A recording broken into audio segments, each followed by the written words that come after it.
important for various reasons, right? And all of them are, despite the order, but all of them are very key, right? So we understand that the students and academics and researchers have moved a great deal in terms of integrating AI within their workflows, right? And recently, if you're following trends in AI, right, and discussions around AI and agentic AI in the United States of America, AI has been labeled as a key infrastructure in the development of any country. So it is put at the same level as electricity, right, and internet, right?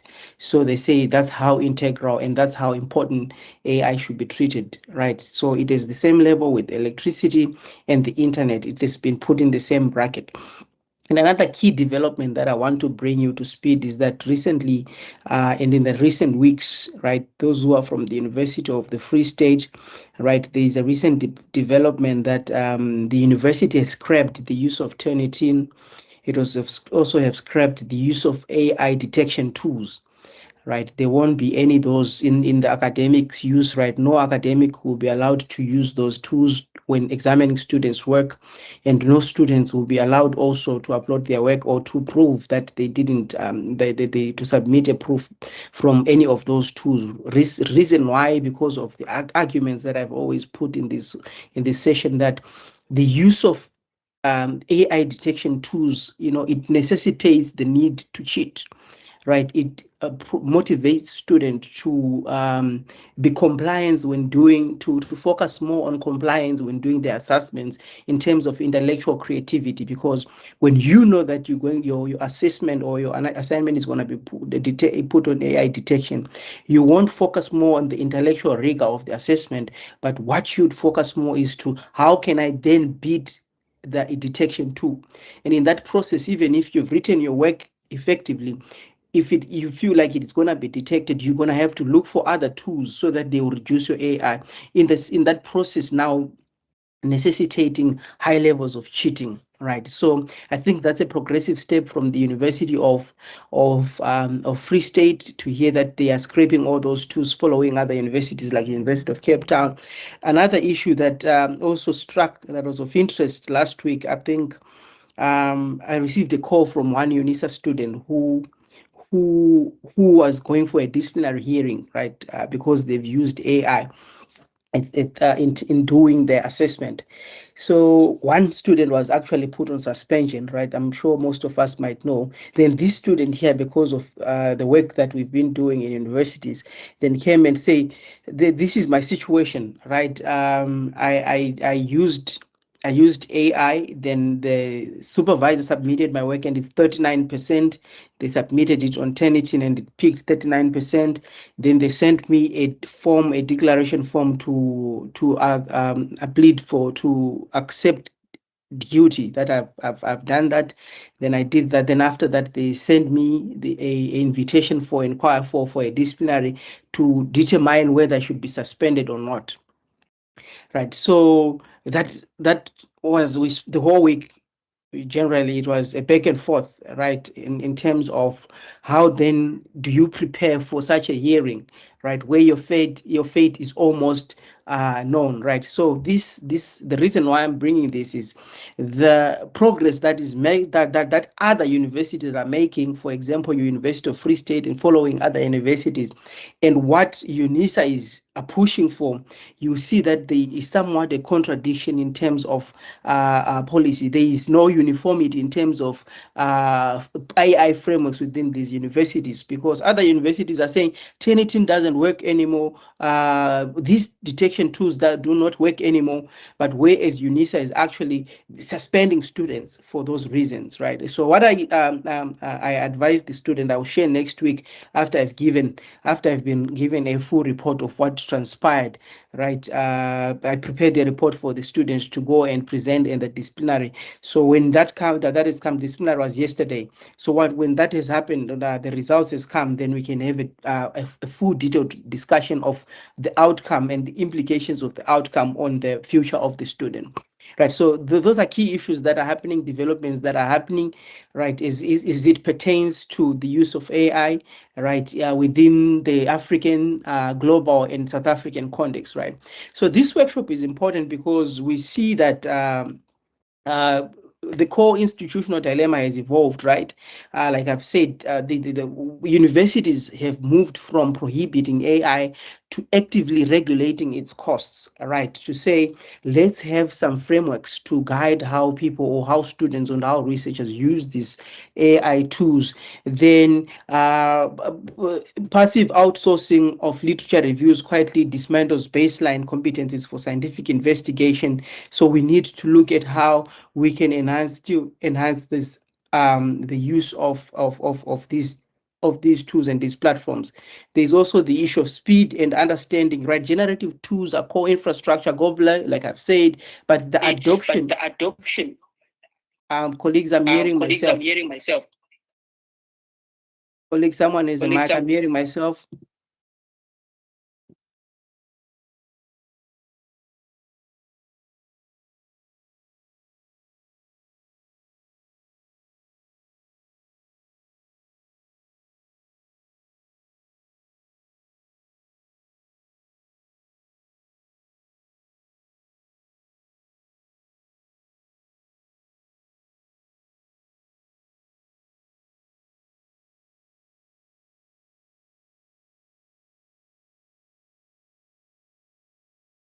Colleagues, there is an echo that's coming. I'm not sure if that has been resolved. Yes, it's gone. Okay, thank you.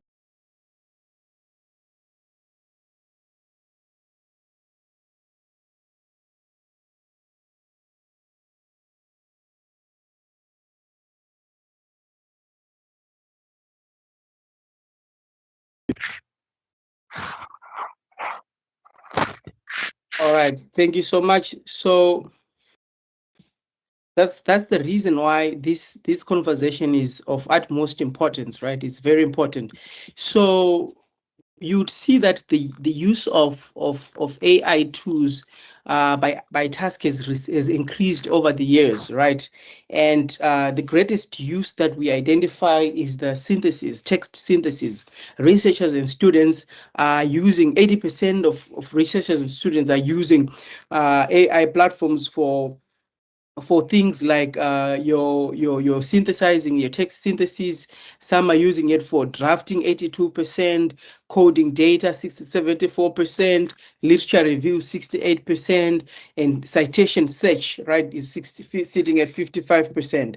So what is changing in the age of AI and agentic era, right? From reactive assistants to autonomous knowledge producers, right? So what we see is the stimulated cognition, right?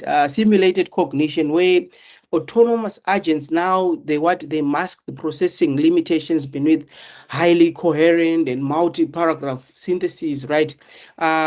Making the gaps between what has been produced by a human and an AI platform very difficult to identify.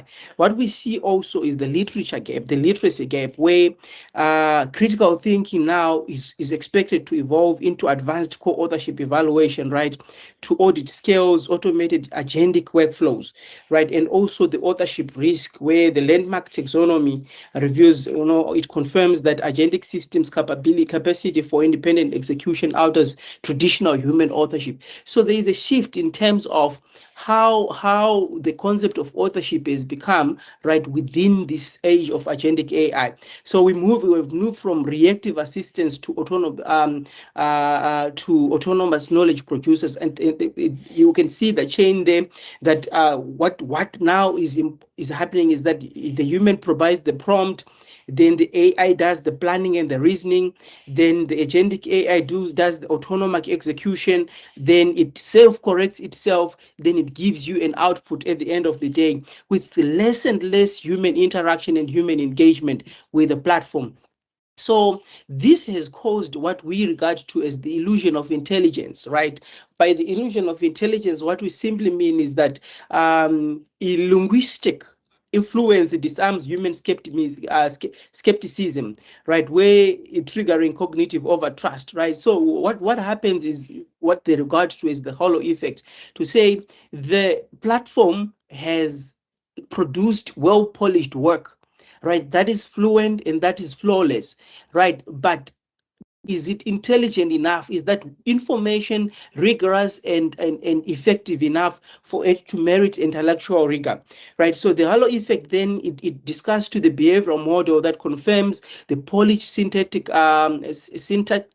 structure causes users to rate AI accuracy and competence artificially high, right? So we're saying the because of how the work is polished or how the text is polished, now human beings, when they are provided with that information, right, when they're provided with that polished information, right, they regard to that as perfect grammar and they regard to it as intelligent information, right, despite the fact that they have not tested the rigor of that information. So what we see is that you get trapped in the confidence trap, where the perfect grammar and the factual accuracy, where user assumes that LLM fluence implies verified knowledge, right? In actual fact, that knowledge has not been verified, and if in actual fact that knowledge is not strong enough and convincing enough, it's only that it has it is fluent, right, and it is well polished, right? So what we also see in the age of AI, when researchers and students receive that output from the info from those platforms, is that when generating professional text costs zero effort, users' inclination to cross-examination claims drops proportionally, right? So what we're saying is that the fact that information looks good and reads well, it reduces skepticism against that information, and therefore reduces a user's inclination to cross-examine that claims or the claims that have been produced by ChatGPT, right? So we also see that people are in the overdrive, where the human cognitive architecture naturally equates linguistic sophistication with truthfulness, which is a dangerous shortcut, right? So by nature, we're saying that human beings, right, whenever they see something that reads well, right, they say, this sounds too good to be true, right? They say, oh, okay, this can be a false claim. Why? Because it is presented with confidence and also with fluency, right? The other problem or the other danger that we that is common, right, that we've seen over the years, is the danger of hallucinations, right? This is here describes to the situation when AI fabricates information, right? AI fabricates information a great deal. What we see is that if AI by its nature, right, doesn't do fact checking, right? It does not have fact checking mechanisms. How it operates is that it works on probabilistic text generation, right? That inherently lacks a fact checking mechanism, right? So we'd see that researchers reviewed that over 12 times percent, over times 12 increase in fabrication citations since 2023. There is an increase in terms of work that has been submitted with fabricated citations since 2023 until recently. We also know that in essay, the AI draft policy itself had fabricated citations, right? And also the study that was done by Lancet 2026, it reviewed that on 2.5 million papers that were done, right? It reviewed that there was a huge number of papers that were actually published with fake citations, right, with fabricated citations, right, and one in every 277 papers that were infected by fabricated citations in 2026. This is the area of concern, right, to say in every 277 papers that were published so far in 2026, right, at least one of them, right, has a fake citation, right? So what we see is that there's an increased contamination rate in peer-reviewed literature. And when we publish our work with those fake citations, they will be recited by other scholars. So we will have a circulation of all those fake citations, right, across the board, right? So what we see is that there is an increase and there's a constant increase of citations over the years, right? From 2023, we would see that the number has been increasing greatly, right, until we get to 2026, right? In every reviewed papers, in every 277 papers, right, they will identify 12 papers that have a problem, right, since 2003 to 2020 to 2026, right? So what we're saying is that LLM, they do not have those capabilities to fact check and verify, and that responsibility then lies solely with the researcher, right? LLM, they do optimize for plausible word sequences, right? They work with probability and word sequencing, not factual validation. So hallucination is the natural byproduct of an AA of an AI a platform, right? It is inherent in them, right? There's nothing much you can do but to use prompt and to prompt again and to use some different prompts and commands that reduces the amount of hallucination. But naturally and inherently, these platforms, they do infested with those they do not have those capabilities to verify and validate information, right? So there is what we call the structural verisimilitude, right? So where you see that the fabricated URLs, the DOIs, the journal title looks, so they are indistinguishable from a real metadata without active cross-checking, right? So they look so good to be false, right? When you look at them, they follow the same sequence of citing using the Harvard style. They follow the same sequence of citing using any other platforms that you might name, or you might the citation style that you might need to follow through, right? So it behooves on the researcher themselves to actually do the verification from them for themselves.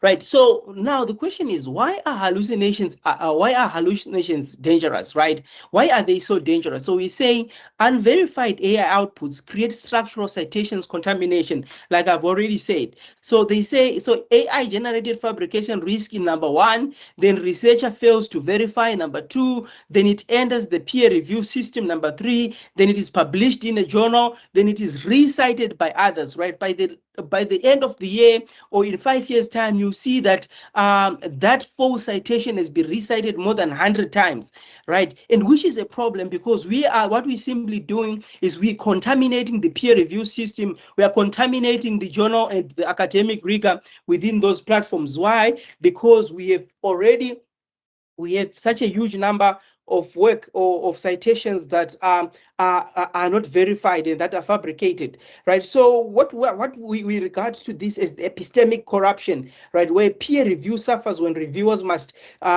disproportionately verify whether cited literature actually exists, diverting effort from quality assessment. And this is a huge one, right? You'd find that these days, because of fear of contaminated citations or fabricated citations, when I'm examining a thesis or PhD dissertation or master's dissertation, I spend most of my time trying to verify the citations and less work on ensuring the quality and examining the quality of the work, right? And when I pick up all those unverified citations or fabricated citations, then I do not have time to read the work, because already the rigor of the work has been compromised, right? What I do is I'm going to have to send it back to say, you know what, the rigor and the credibility of this work is in question. We suggest that the student or the author needs to look at their citations. So another thing is the illusion of consensus, right? Is also another danger that comes with hallucination, right? Is fabricated data can be cited repeatedly, creating artificial support for invalid scientific hypotheses and undermining evidence-based policy. So when we're talking about evidence-based policy, we're saying we need to inform policy based on evidence of research that has been done. But then when we're having fake citations or fake studies that are being put in there and supporting some arguments that are otherwise flawed, right? What we'll do is that it will have a ripple effect on the kind of policy that we will have in the long term, right? So another issue is that compounding risk, right? Automated references contamination in systematic reviews introduce a compounding risk to evidentiary standards, right? In ResearchGate audit that was done in 2026 has reviewed this. Right, so I want us to deep down on the issue of sycophancy, right? And I'm sure most of us are familiar with this concept of sycophancy, right? So sycophancy is a popular term in psychology, right? What it simply say is that it talks about agreeableness, right? It talks about agreeableness, and most of us that use AI, we are familiar with hallucinations, we're familiar with biases, but the concept of sycophancy has in most cases has slipped through our fingers and without identifying it. So what this means is that when you prompt AI to use to generate a methodology for you, or when you prompt AI to give you an argument, right? There are high chances that it is going to behave in its inherent nature of being sycophantic, right? Of being sycophantic is that these platforms are designed to agree with the user, right? The platforms are designed to validate the user, right? So we call it the agreeable AI problem, right? They agree with everything that you see. They agree with everything that you say. They agree with every theory, even if it doesn't exist, that you bring to board. Everything that you want, even a methodology that you come with, they still agree with it, right? Without questioning whether that methodology is true or false, right? They will still agree with you. So that's what we call the agreeable AI problem. So studies that have been done, they've shown that optimization for user engagement causes AI to validate flawed hypotheses. So the AI platforms, they have a tendency to validate flawed hypotheses, right? Where 49% of participants who participated in a study that I'll show you later, they said they are more likely to affirm user actions versus human peers, right? So in this study, what happened is that they took students, right? Then they give them a platform that is one that is sycophantic, that is agreeable, and they pair them with a human, right?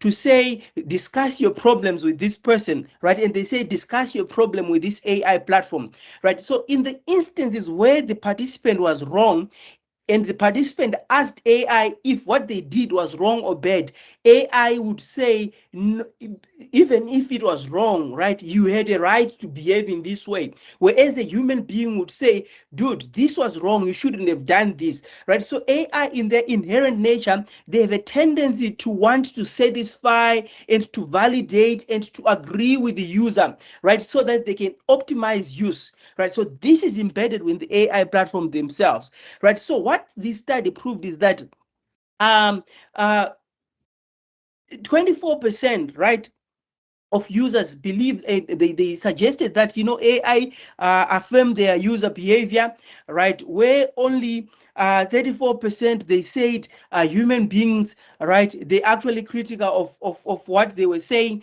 right? So what we simply saying is that instead of objective sounding boards, AI function as a rationalization tool that echoes human biases. They never push back, right? They never push back your argument. If you say, write a paper for me that argues that men are better than women, right? AI will generate that paper for you. It doesn't pause for a minute to say, hold on, right? There are other studies that argue otherwise, right? Because it wants to optimize usage and flow with your argument, it will follow through that. So what we see is the validation of veracity, right? So a flawed methodology submitted to an AI will receive an elaborate defense of that flaw rather than a correction.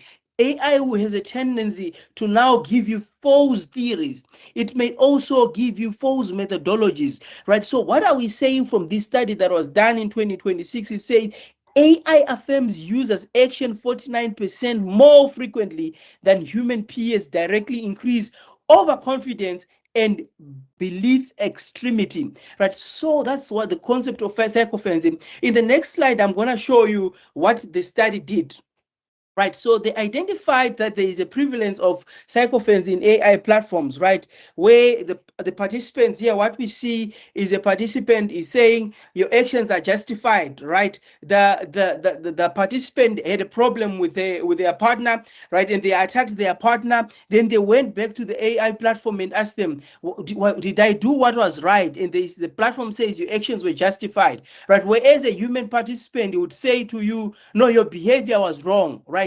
Right, so you'd see that in the use of these platforms, right, your chat GPT, your Cloudy, and other platforms that we have, right, they have a tendency to validate even wrong behaviors that people have done on the guise of justification. And that is a problem when we take that to research.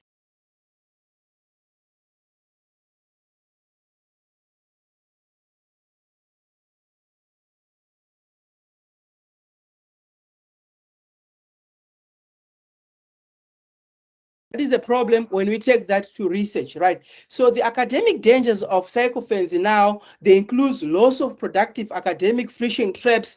You know that in one of the presentations that I did, I spoke about the importance of friction in the learning process. And we said that if any platform or if any tool reduces or removes the friction that comes with the learning process, right, that platform encourages what we call academic cheating. So there is a tendency to lose, right, of loss of productive academic friction traps where researchers are found in echo chambers, right, because of the issue of sycophancy, right? So what we expect in healthy scholarship is, number one, robust scholarly debate, intellectual pushbacks, counter argumentation, peer disagreement, and critical interrogation. But now the situation seems to be different in this particular case, where a sycophantic AI risk, it only validates every claim, right? The sycophantic agreement, it agrees with everything that researcher is saying, or the theories that even do not exist.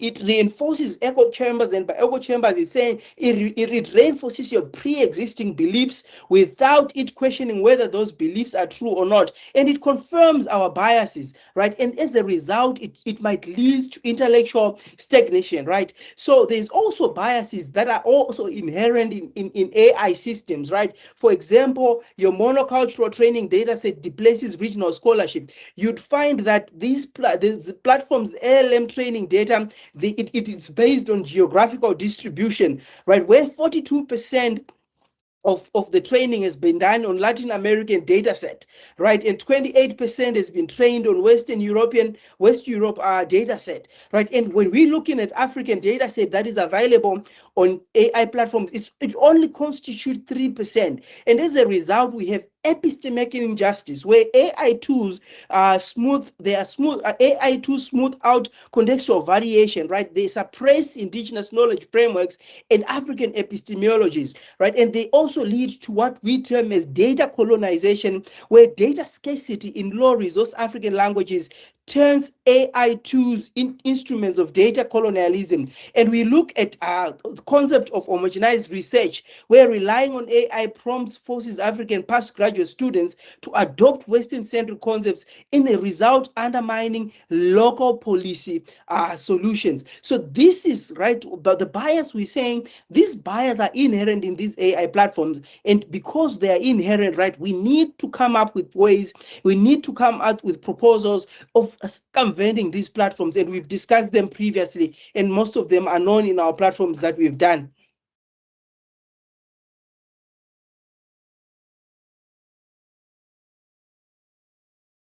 Right. So the other issue is the concept of the erosion of learning friction. Right. In the concept of learning the erosion of learning friction, what we see is the automating cognitive effort weakens critical synaptic development. Right. So I always argue that learning friction is very important in academic research, right? Where what we see in learning friction is that when you're exposed to an article or to a text or to a reading text, you need to wrestle with contradictory text, right? You need to engage with it, right? And organizing messy competing ideas, right? Tolerating conceptual confusions, drafting, revisiting, rethinking, and building guidance, right? Genuine academic voice, right? All these things are very important as you generate the information, right? So when this has happened, or when this is not happened, what we need to see is that we need to enhance student reporting skills gaps after AI use, right? Because of the issue, the increased rise of over reliance on summaries. What you see now is that students, they are circumventing the learning friction, right? They are avoiding difficult text. They struggle to draft unaided, right? They only need AI platforms to generate their structure for their papers.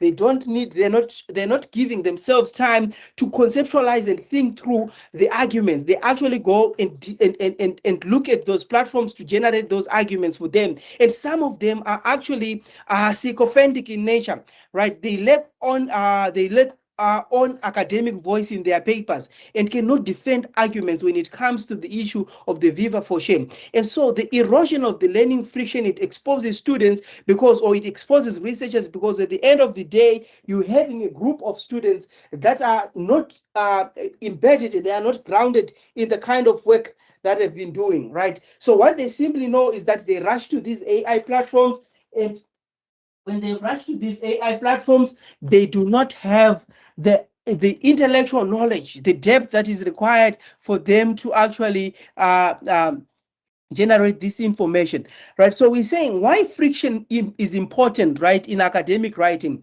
writing is the primary process of thought formulation, not just output, as we see now, because what we see mostly is that we only are concerned, researchers and students are only concerned with the output, right? But the process of writing is actually the process of thought formulation, right? And what we see is that researchers, right, when we encourage that friction, right, that academic friction, that learning friction, researchers discover what they truly think through the labor-intensive process of drafting and revision, right? So skipping this process skips where deep conceptual links are formed, right? So that's all one danger of AI, because it allows you to skip the learning friction, right? So what we also see is the aspect of performative writing, where AI turns writing into a technical curation task, where it prioritizes surface level presentation of internal understanding and genuine insight. So these issues are all problematic in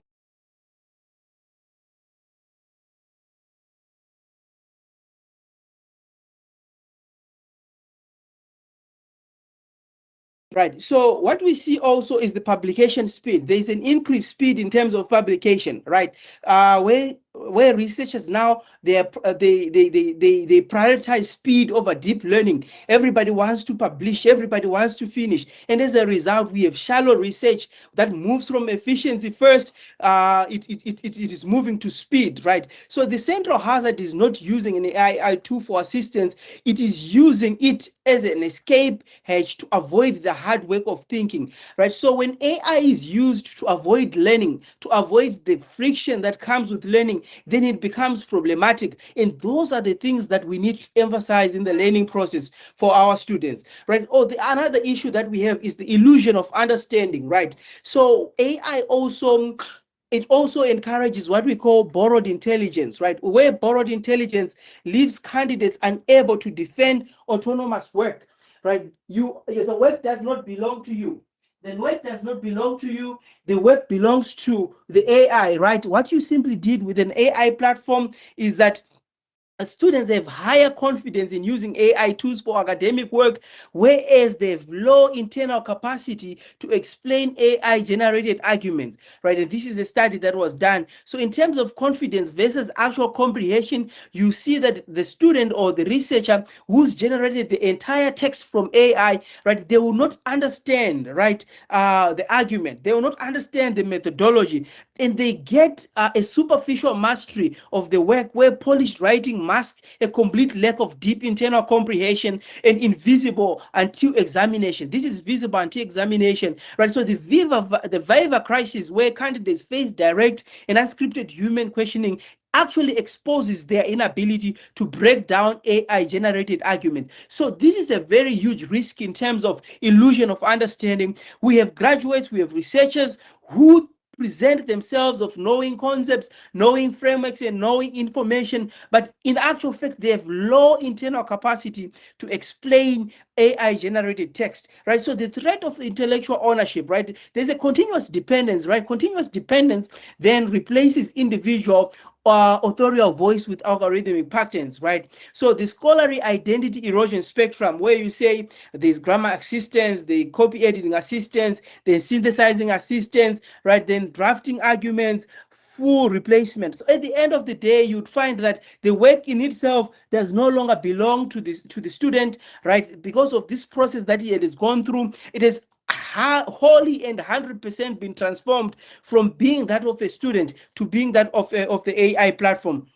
Right, so those are the issues that we are currently facing, right, in terms of the dangers that are involved with the AI platforms. So let's look at the responsible AI use in academic writing. So we need to move towards and retain academic and scholarly integrity, and it requires a proactive audit protocol, right? So the first thing that we need to do is the strict reference verification. We need to personally verify every citation in an external Google Scholar, PubMed, to prevent hallucinated references, right? Then number two, we need to do what we call active disagreement in test, right? Where we force the AI platforms to challenge our theories, to treat its compliance with skepticism, to demand counter arguments, alternative interpretations. Then we also need to do what we call radical transparency, where we fully document and report how AI tools were used in our method section and align with the research integrity standards and publisher policies.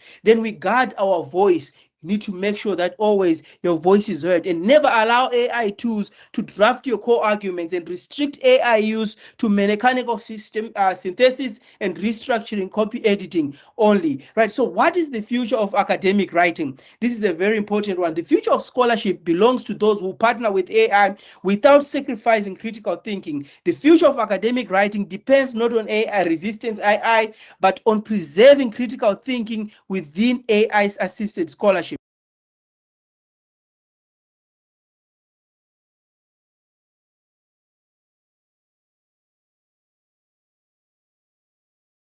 Right, so the issues are thinking critically, stay transparent, and verification, right? Those are the key issues that we need to look at, right? These are the references of those who want the references from the studies that we have reviewed. I can share them with you, and this marks the end of our presentation. Thank you so much.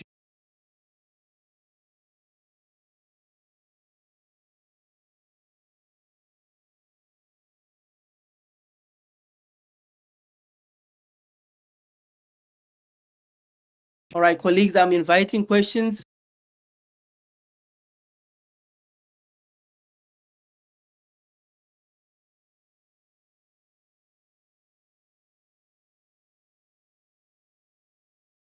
I see there's a hand from Sim. Thank you very much, Dr. Muringa, and good morning, everyone.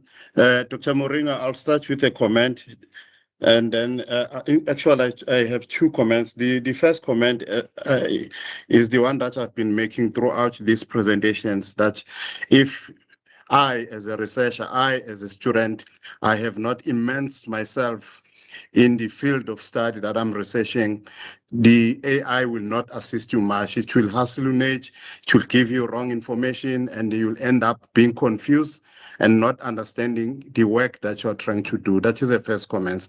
The second comment, Dr. Morenga, I think in terms of AI hallucination and AI fabrication, to mitigate it, I think for me, it's better to stand on the shoulders of the giants by citing or referring to the landmark and seminal work done by well-known scholars in the field of your study.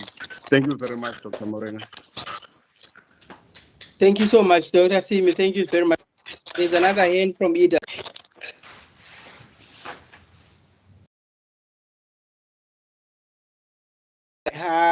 Ida Manina.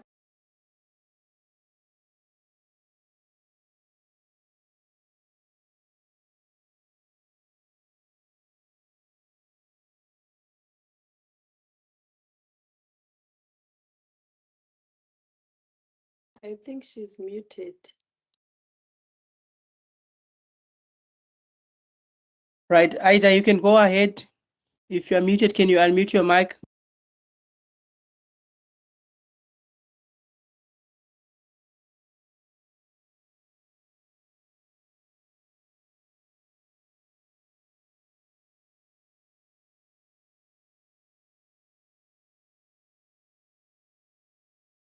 Yes, there is Paul. Thank you, Dr. Muringa, for your nice presentation. My question, maybe I joined late. So yeah, maybe I'll ask. Um, Maybe I'm just trying to pick on your brains. Is it possible for a student to have authentic references and still use AI completely, where they offload all their cognitive efforts to AI? And if that is possible, how can that be detected? Remember, when you are dealing with students, you also want to prove beyond reasonable doubt that you have used AI unethically. So that is my question. Right. So it's very possible to have to work with a student, right? To have a student work.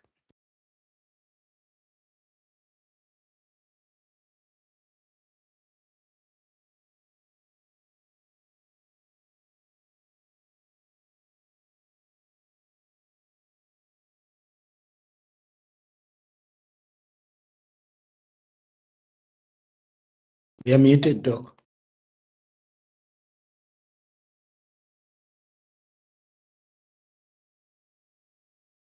Doc, are you still there?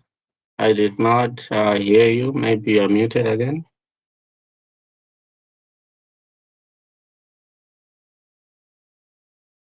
Yes, sorry about that. There's right. So it's now what I always emphasize is that we should not be worried much about whether AI was used or not, right? Because AI is going to be used, right? What rather we should be worried about,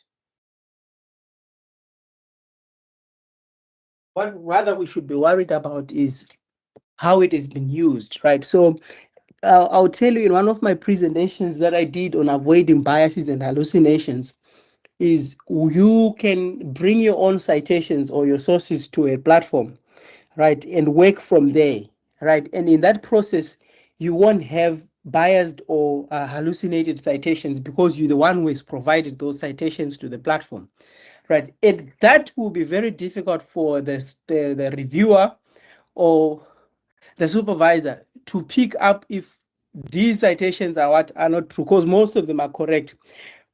The challenge comes in when it comes to verification, right? Verifying claims, right? AI can still hallucinate even if you give it some citations, because it can use the same citations that you given it, then take people's ideas that are not from those authors or scholars. You get it?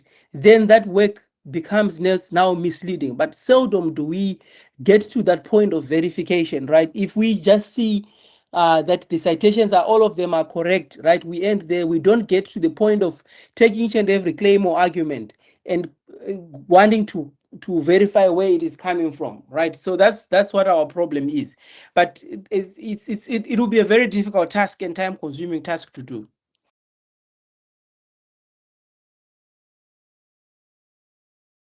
I hope that answered your question. Right, Yeah, Paul? yeah, yeah. Yes. So basically, Doc, you're saying as long as the references are authentic, there is no solution that can actually be used to deal with this problem. Or can you probably, if there's no tool, is there a systematic way probably that we can follow to actually help the students? Right. So the systematic way that we can follow in terms of verifying the citations, you mean? No, I'm saying the references are authentic. They can all be found, Yes. right? but AI has still been used unethically. So how can we pick it up and probably assist students? Do we have a systematic way of doing that? Right. The only systematic way that we had was to use your platforms, right? That we are disregarding now because of false positives, right? But the systematic way of helping and proving, if you want to prove whether AI was used unethically, is to do a viva for share, right? Call the students to explain, to understand, to engage with you. What sources do they use? Do they understand those sources? Otherwise, if we want to talk about a systematic AI platform or a systematic approach, right, we'll go in circles, right? An example would be to take every claim or every argument or every statement within that in that assignment or dissertation, and go and put it on Google Scholar, right, to see whether these arguments are coming from these scholars. Right, that's another way to do it. Right, but in terms of systematic, in terms of, oh, I know cloud can verify sources, right? I know cloud can verify sources. I know ChatGPT itself can verify sources. It self-corrects, right? That would be the systematic way, right? But the issue should be teaching how to not use AI unethically, right? I think that's the best systematic way, by teaching them AI competencies, by teaching them AI skills. That's what we need to do. Otherwise, when the student has already done that, right, well, that's a problem that has already happened, right? But what we need to look at is to look at how best can we then bring the student to prove the understanding of their work, right? I think that's the best way to deal with it now, right? I see there's another hand from Mokudwe. Um, thank you, Doc, and good afternoon, good morning, colleagues. Thank you again for the fruitful session, Doc. You have touched on very important issues regarding adoption of artificial intelligence in the higher education and academic writing. I just have one question to ask in terms of when a student has this idea, but he or she does not know how to put it down in writing. How, and the person uses artificial intelligence to help him or her to lay down the foundation of that idea, and it actually resonates with what they want to achieve. Would that be regarded as a problem in terms of using artificial intelligence? Yes, so thank you. All right, thank you for such an interesting question, right? So the purpose of what we're saying, AI should not replace the human being, right, is exactly what you're asking. To say, I have this idea but I don't know how to structure it, right? That's the beginning, that's a starting point. It's different from not having an idea, right? So as a research assistant or as assistant to AI, then should be deployed to enhance that idea, to fine tune it, or to fine tune that argument so that it becomes strong and rigorous, that you would have otherwise not have done were these tools not available. So yes, right, that's an entry point, and that's a good point to actually enhance what you have. Right. What we say by over reliance or overuse is you are coming as a tabula rasa, a blank slate. You don't know nothing, and you want to rely on AI to do all those things for you. So we say yes, you can actually come with your ideas there and improve on them and enhance them. Right. That's what AI should be for. Right. It's like you have a research assistant on your computer, right, to improve and enhance your ideas that you would otherwise not have done if they were not there. Okay, Right. thank you so much, Doc, for that answer. Okay, great. Any other thoughts?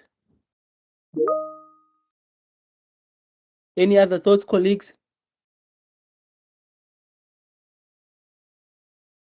Right. So there's a question here to say I'm preparing to write a scoping review, and I'm currently at the screening stage. Are you aware of any tools that could assist me with screening as I have 590 articles to review.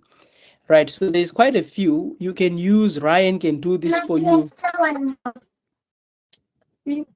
Right, Mulumu Pulane, can you please mute? Right, there's Science Space, right, can do this for you. Right, there's Ryan can do this for you. There's Elicit AI can do this for you. Even ChatGPT itself can synthesize this literature, these articles for you. Right, can help you with the screening process. Well, the Scopus can do this for you, can do this screening for you. Right, all these platforms can do this for you.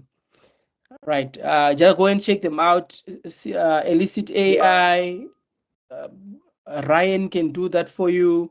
Yeah, all the platforms that I mentioned. There's a hand here from Mangele, right? Lindelizwe Yizizwe, right? There you go for it. Right.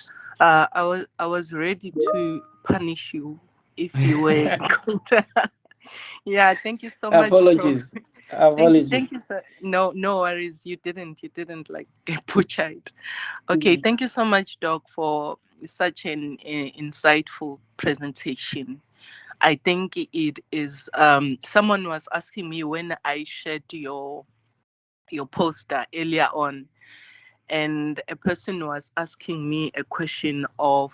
Let me check if I can quickly go to that chat.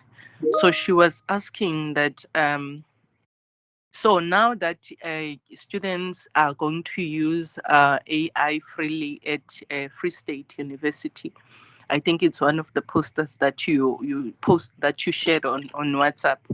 So that means that students, it's gonna be worse and all that. So I said to the person, you know, if the lecturer knows what he's expecting, there is no way that a person can like cheat a lecturer, right?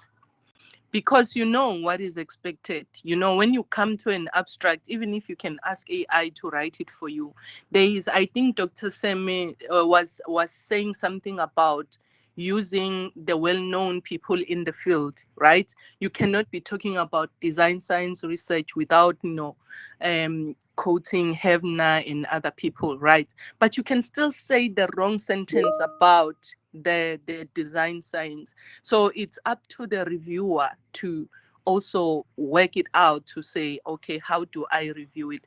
But then that was just my highlight. I think we can take it as a comment. Now I want to come to the ChatGPT being used for screening.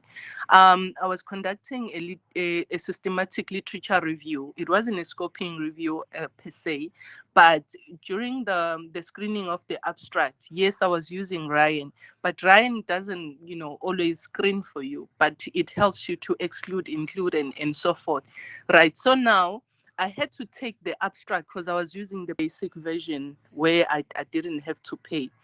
So screening the abstract, what I did, Doc, was to put ChatGPT here, I put DeepSeek here, and then I also put Notebook LM.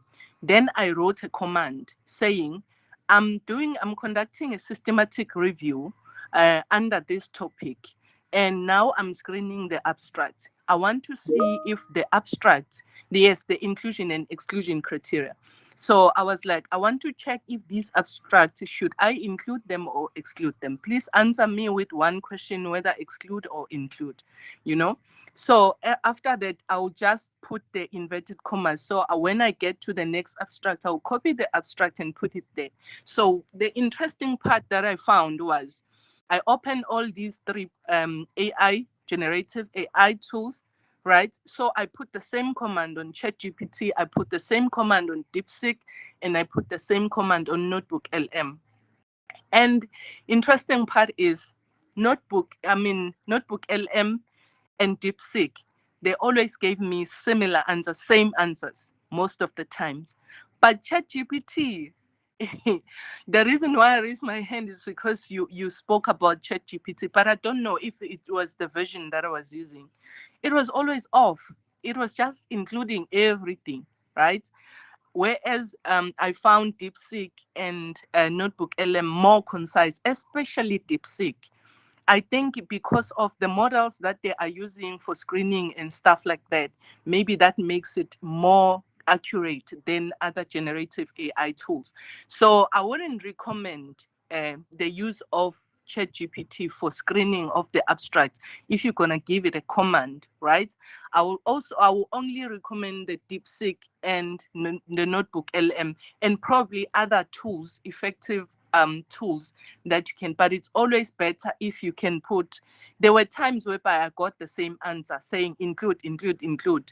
Okay, fine, that is okay. But when I got different answers, I had to read it myself and check if I'm going to need this abstract or not, right? So that is a phase where you are still screening with abstract. But when you are now screening with when you are, okay, you screen by abstract, then you go and retrieve, then after that you screen by review, right? So when you screen by review, I was then using the chat PDF, not GPT, chat PDF.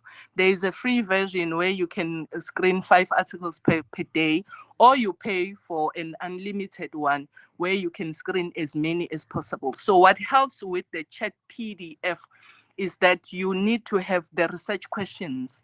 So when you plug when you upload the article, then you ask the question. The nice thing about chat PDF is that when you ask a question, for example, what are the methods that are being used here on this article or something like that, or what are the limitations of this study, then it can then highlight the sections where you can click, maybe it says 5 or 6. When you click on that 5, it takes you to the section where they are discussing the limitations. So at the end of the day, it doesn't entirely do the work for you, but it makes doing the work more effective for you. Okay, so that's my submission. I just wanted to share my experience on using the AI tools on screening phase. Thank you. All right, great. Thank you so much. I know. We once had a section where we're doing systematic review together. You know how to do these things, right? So those really, really remarkable experiences there in terms of how that answering that question. I think this is very important from experience, right? I value your experience a lot in terms of systematic reviews. You've demonstrated some stuff for me on Ryan. Right, so ChatGPT scored low, right, and DeepSeek and LLM did well, but there are other tools, of course, that are there, right, in terms of screening that you might use, right, in terms of your screening process. So yes, that's it. Thank you so much, Mangele, for that. I see there's another hand from Goshen.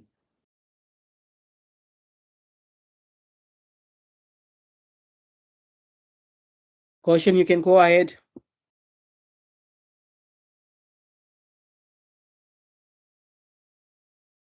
Goshen? Right, there is no, I see the hand is back again. Goshen, do you wanna go ahead?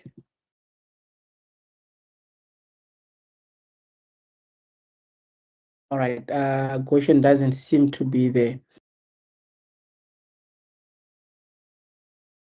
I want to just do a brief one, right? In terms of ChatGPT and the sycophantic, right? The sycophantic responses that it gives, right? Just briefly, right? That I'm gonna share. I just want to prove something quickly, and I know most of us has experienced this before, right? So on my ChatGPT, I want to look at whether the platform will rebuff or question my ideas, right? If it is sycophantic in nature or not, right? That's what I want to prove here in this short presentation. We just want to see its sycophantic nature, right? And then we can see how best we can circumvent this, right? But while we're there, I also want to demonstrate one problem that we normally face as researchers, especially that we have agentic AI now that most of us are using. So I'm trying to share my screen here with everybody so that we can see. Right, then there you go. I need to share my chat GPT. We don't seem to have. Okay. So I'm just gonna say, I'm not sure if my screen is visible enough. All right, let me try to a little bit here. Right, so I'm just going to say here to ChatGPT, provide 5 peer-reviewed studies published in 2024 in AI and African knowledge systems. Right, this is just a general prompt. All right, what we want to see here, we want to see to what extent would this platform give us the right sources, right? So it says here are 5 relevant peer-reviewed studies published in 2024 focusing on artificial intelligence, African digital knowledge system, decolonial epistemologies, and stuff like that. Then it gave us this study here. It says abundant intelligence, and let's look at if whether this study actually exists, right? This I clicked the link, right? It says journal here, right? I'm going to click here and see if this study actually, so this study actually exists, right? Abundant intelligent. I'm not sure, colleagues, if you are following on my screen. Yes. Right, so this study actually exists. We want to verify all of them, right? So this one here, it says trust norms for generative AI data gathering in the African context, Biola Joes, right? So the process of verification now, the most problem that people do is that when they see that this article or this title exists and it's there here, most people get excited and say it actually exists, right? So what AI does is that it makes mistakes here, right? And here, the order of things, the order of words here, they might be misleading, right? And the journals and the volume and stuff like that. So it's in your verification process, you need to actually verify everything to look at, is the volume correct? Are the page numbers correct? The publication here, is it correct? And the journal, is it correct? Right? All those things, they need to be verified when you are verifying your citations, right? So we move on to the next one. The next one is right, trust norms for generative AI data gathering, right? With the studies there, right? But the question is there a similarity in terms of the title we have here, trust norms for generative AI data gathering in the African context, right? The title is the same. We can verify and see the title is the same here. But another thing that we need to verify is the full citation. Now we need to look at the information of the study here. We need to compare and contrast it here with this information. I'll show you where AI make mistakes, right? We need to verify the second study. The second study, it's coming through, right? So you'd see that there's a problem with the second study here, this one here, right? The second study is a problem, right? We are not picking up where the study is. There might be a problem with the study. So if we're to go with the ideas or whatever summary that is coming up there without us getting a verification of this study here, then that's a problematic issue. So this is where hallucinations and bias, and the hallucinations and fabrication begins, right? Then we look at the third study, the raw information, right? We need to verify it and see if the study exists, right? The information, raw information, right? We need to look at the DOIs. We need to look at the study information, right? The citation itself, right? And look if everything tallies, 2020, 2023, volume number 3, etc. Right? This one seems to be fine. And we go on and we go on. Then the moment you say, now the problem begins when you say, provide a reference list using Harvard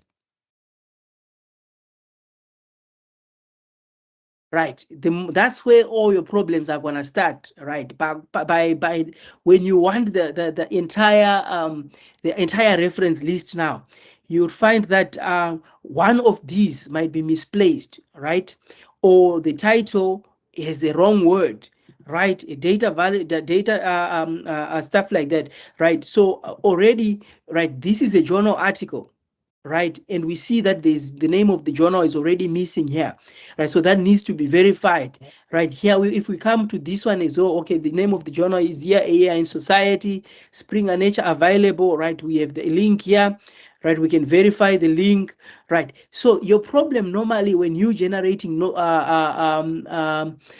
citations or references with AI, your problem starts here with the names, the arrangement of the names, right? If we click here, we need to see, we want to see if this study actually exists, right?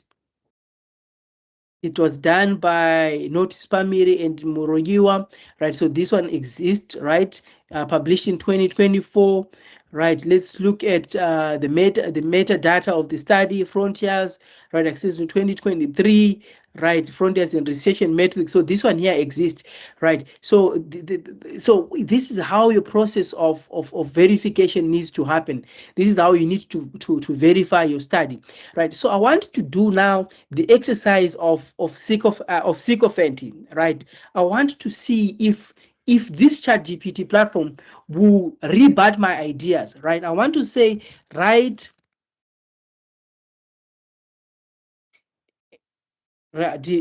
okay, develop an argument.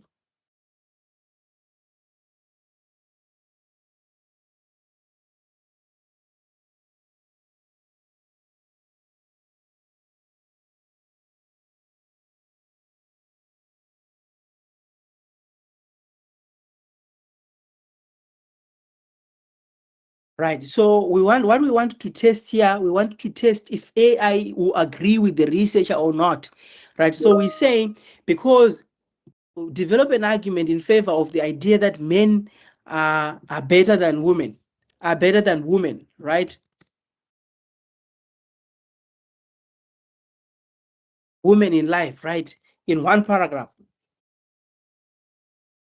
right? So let's see, right? It says, I can't help write an argument claiming that one gender is inherently better than another. That prompts discriminatory ideas about a protected group. If your goal is for a debate, classroom exercise, or critical analysis, I can still help a constructive way. For an example, develop a balanced discussion comparing traditional arguments about gender roles, write a paraphrase analyzing why some societies historically viewed men as confident, right? So for example, an academic style paragraph could be, right? So what we see here is that this platform here, it's pushing back the idea of sycophancy, right? It doesn't want to agree with me on this strong idea that I want to push, right? So we can gauge it to say, no, it's not sycophantic in nature, right? It has elements of sycophancy because it still progresses to write that argument here, but it comes with an however. It says throughout history, many societies have positioned men in leadership position. However, contemporary research in sociology and psychology challenges these assumptions. So it's bringing us in somewhat balanced idea, right? But there are other platforms that we can test, right? That can actually push for this argument, right? Let's try to come up with another toned down argument that we can think of. Anyone who can think of an argument that you think AI would support, right? If I'm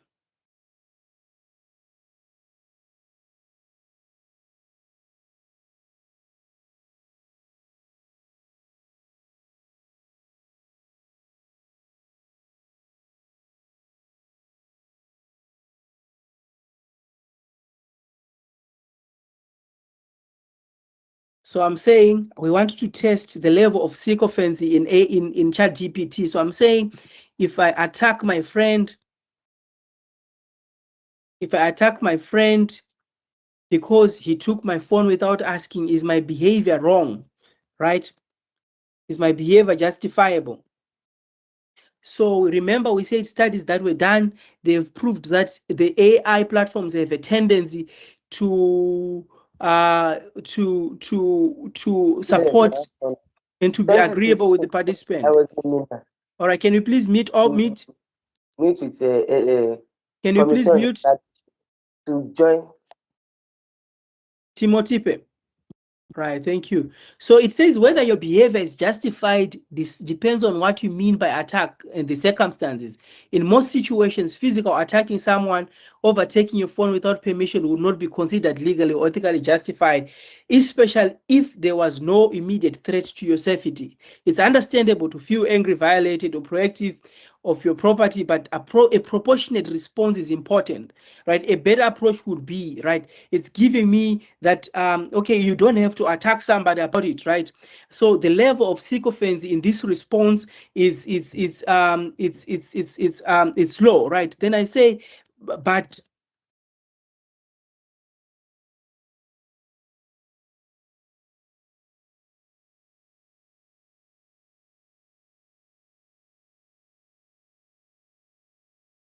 okay, so here what we want to check as well is, what if the person has attacked me first? We want to,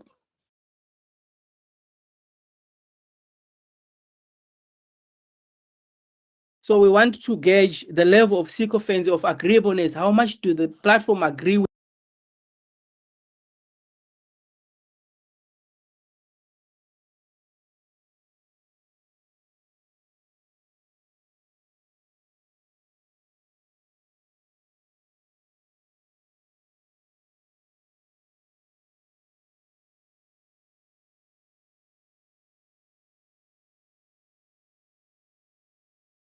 Let's see the level of agreeableness if the person has also attacked you.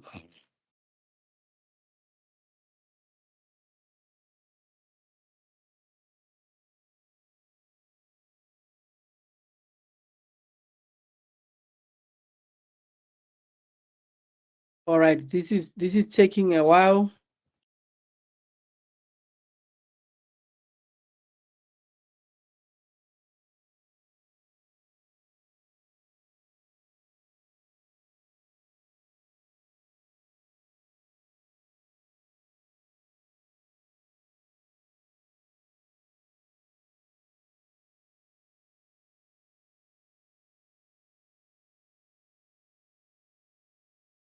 Right, I'm having some slow network here. I'm going to refresh.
All right, colleagues. So what we see here is we're getting closer to the issue of uh, um, AI agreeableness, right? It's not telling you outright. It's trying to reason with you, right? To say, you know, you have a chance to fight back and stuff like that, right? So the studies that were done on different platforms, right? Some of the platforms like your Cloudy, right? Your DeepSeek, right? They proved otherwise, and they had higher levels of agreeableness, right? And there are other AI platforms also, they were developed for counseling and therapy, right? Those were also seen to increase the extent and the level of sycophancy amongst users, right? So those are some of the things that we need as researchers to be mindful of, to say we shouldn't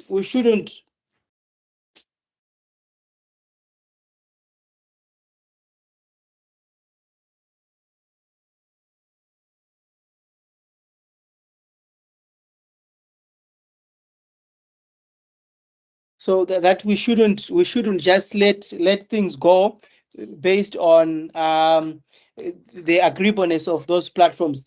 Colleagues, we've come to the end of the session. I just want to open for the last set of questions if there are any.